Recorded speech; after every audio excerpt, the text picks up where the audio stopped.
사무엘하 18장 9절에서 15절 말씀 교독합니다. 오늘 말씀은 압살롬이 비극적으로 죽음을 당하는 것을 내용으로 하고 있습니다. 압살롬이 심판을 받는 것입니다. 압살롬이 다윗의 부하들에게 쫓기게 되었습니다. 9절 10절 말씀입니다. 전장 중에서 압살롬이 궁지에 몰리게 되었으며 압살롬이 노새를 타고 도망하였습니다. 도망을 하다가 무성한 큰 상수리 나무에 머리가 걸리고 말았습니다. 타고 있던 노새가 밑에서 빠져나가니까 대롱대롱 머리가 걸려있는 채로 나무에 매달려 있게 되었습니다. 누가 돕지 않으면 압살롬이 스스로 빠져나올 수 없게 되었습니다. 그러나 그에게는 따르는 군인이 없었습니다. 홀로 도망하였기 때문에 그렇습니다. 이 같은 상황을 한 사람이 보고 요압에게 보고하였습니다. 압살롬이 이제 꼼짝없이 죽게 된 것입니다. 압살롬에게 있어서 이런 죽음의 상황이 예상하지 못하게 갑자기 닥쳐온 것입니다. 심판의 시간은 갑작스럽게 예상하지 못한 상황으로 찾아오는 것을 여기서 볼 수가 있습니다. 요압이 즉각 죽이지 않은 것을 책망하였습니다. 11절과 13절입니다. 보고받은 요압이 그 사람을 책망했습니다. 왜 안 죽였냐? 하고는 책망한 거죠. 죽였으면 내가 상을 줬을 것인데 참 왜 죽이지 않고 나한테 보고를 하는 것이냐라고 그렇게 책망을 했습니다. 그러자 그 사람은 은 1000개를 받아도 나는 다윗 왕의 명령 때문에 왕의 아들을 결코 죽일 수가 없습니다. 하고 또 그렇게 말을 했습니다.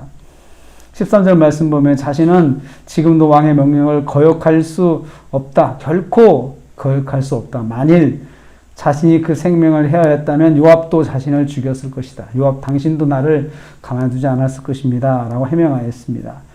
그만큼 지금 이 사람에게 다윗 왕의 명령이 아주 엄중하게 적용되고 있습니다.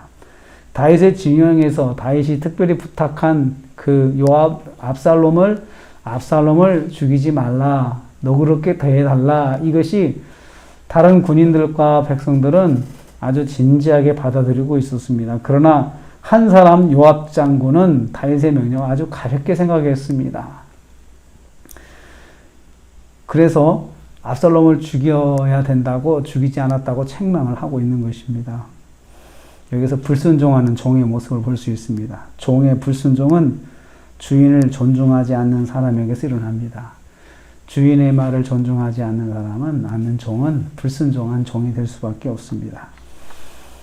요압이 직접 나가서 압살롬을 쳐 죽였습니다. 14절 15절 말씀입니다. 이에 요압이 나섭니다. 나는 너와 같이 지체할 수가 없다고 말하며 창셋을 가지고 압살롬이 대롱대롱 매달려 있는 상수리 나무 쪽으로 갔습니다. 그리고 10명의 부하와 함께 압살롬을 에워싸 죽였습니다. 요압은 자기가 손을 들어서 압살롬의 심장을 찔렀다라고 했습니다. 이렇게 압살롬이 허망하게 죽임을 당하게 되었습니다. 전장에서 싸우다가 도망가는 중에 나무에 머리가 걸려가지고 그래서 꼼짝할 수 없는 상황에서 공격을 당해서 죽게 되었던 것입니다. 엄밀하게 말하면 압살롬이 심판을 받은 것입니다. 하나님께 심판을 받은 것이죠. 다윗은 압살롬을 살려주고 싶었지만 요압이 다윗의 명령을 어기고 압살롬을 죽였습니다.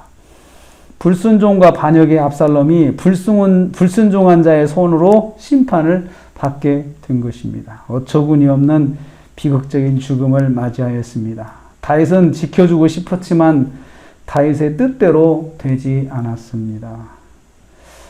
여기서 하나님의 심판이 꼭 이루어진다는 것을 볼 수 있습니다. 하나님의 심판은 반드시 이루어집니다. 하나님의 방법으로 이루어지게 되어 있습니다. 오늘 우리는 또 하루를 시작합니다. 불순종하고 배반하고 또 아버지를 거역한 이 압살롬이 어처구니 없이 죽임을 당했지만 사실은 그 배후에는 심판, 하나님의 심판이라고 하는 그 말씀이 흐르고 있습니다. 오늘 우리는 하나님의 그 심판을 두려워해야 합니다. 하나님께서 갚으시는 것, 하나님께서 반드시 심판하시는 것, 죄악에 대해서 그것을 두려워하는 마음이 있어야 합니다. 그럴 때 우리가 하나하나 하나님 말씀에 대해서 존중감을 가지고 우리가 더 하나님의 말씀을 기억할 수가 있습니다. 오늘 하루도 우리가 살면서 하나님의 말씀을 존중하고 하나님의 말씀대로 순종하는 저와 여러분 되셔서 오늘도 승리하시고 또 돌아오는 주일날도 섬기시는 교회에서 은혜 많이 받으시고 또 다음 주에 그런 뵙기로 하겠습니다. 한 주간 동안 수고 많이 하셨습니다. 기도하겠습니다. 하나님 감사합니다.